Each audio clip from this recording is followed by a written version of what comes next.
Dans cette troisième leçon, nous allons affiner à nouveau le modèle, rajouter, comme évoqué, la boucle de bord ici, et faire conformer le profil droit un tout petit peu mieux au dessin d'arrière-plan.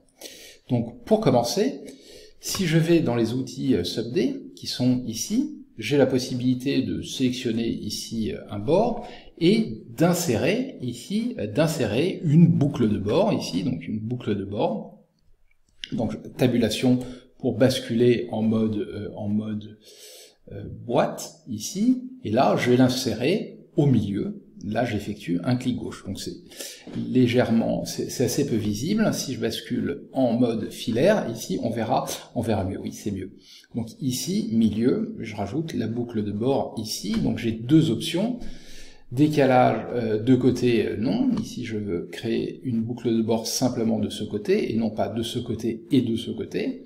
Et l'autre, j'ai un mode de décalage, qui est un mode de décalage absolu, c'est-à-dire que tout le monde est décalé de la même amplitude.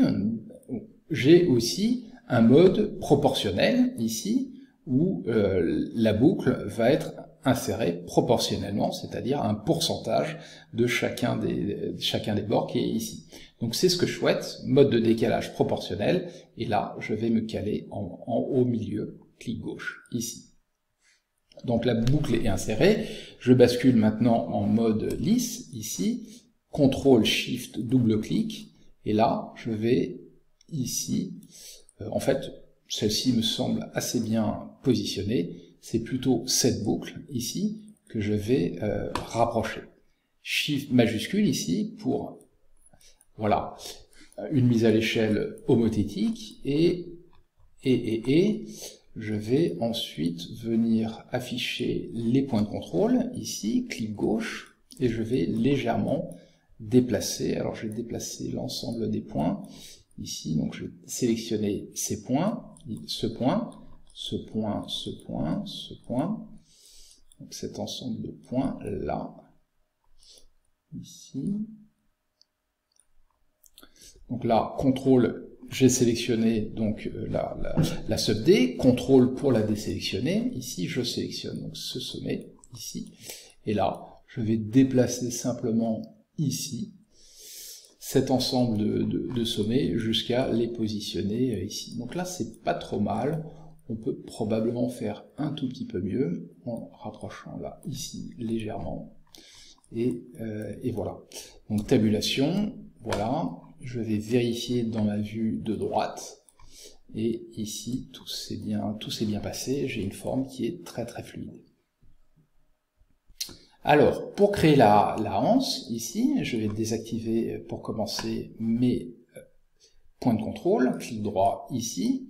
Je vais basculer en mode ici rayon X et me positionner en vue de face. Donc rayon X semi-transparent laisse apparaître l'image d'arrière-plan. Et donc là, je constate que j'ai 4 faces, ici 1, 2, 3, 4, qui correspondent à peu près à la position donc de mon ouverture. Donc le principe ici, à la différence du surfacique, où il faudrait aller limiter avec un outil de découpe, j'ai la possibilité, de sélectionner des faces ici. Donc là, CTRL-SHIFT, clic sur la face, là j'en sélectionne 2, 3, 4, ici. Je me positionne dans la vue de face et je les supprime. Voilà. Si je bascule maintenant en mode filaire, voilà. Non, je vais rester en mode transparent. Donc j'ai les faces avant et j'ai les faces qui correspondent effectivement au modèle. Donc le modèle est symétrique par rapport à l'axe des X ici, donc l'axe des X. J'ai la possibilité d'aller appliquer une symétrie à un modèle existant. Donc ça, c'est une fonctionnalité qui est disponible en modélisation SUBD. Je vais employer cet outil ici. Donc si je vais dans les outils SUBD, j'ai l'option de réfléchir un objet SUBD. Je sélectionne donc l'icône, je sélectionne la SUBD ici, point de départ du plan de réflexion ou axe des X. Donc ma géométrie parfaitement centrée sur l'axe des X. Je sélectionne axe des X ici, voilà, et il me demande de sélectionner un côté à conserver. Donc il s'agit du côté qui correspond à l'ouverture que j'ai déjà modélisée. J'effectue donc ici un clic gauche sur cette partie, et là, entrée. Et donc là, qu'est-ce qu'il a fait? Il a donc appliqué cette symétrie sur mon modèle. À noter que quand j'applique cette symétrie, la partie réfléchie apparaît en sombre, ici, alors que la partie qui a servi à la copie apparaît donc dans la couleur du calque. Je peux à tout moment désactiver cette réflexion, cette symétrie, ce que je vais faire ici, clic gauche à nouveau sur réfléchir, je sélectionne ma sub-D et supprimer symétrie existante. Voilà. Donc là je note qu'il y a un tout petit problème. Ici, je vais dans ma vue de face que je maximise, j'active mes points de contrôle, ici, là je sélectionne le point, et là je vais venir le déplacer. D'accord, je pense que ce souci va se corriger lorsque dans la prochaine leçon, nous allons créer donc l'intérieur de la anse.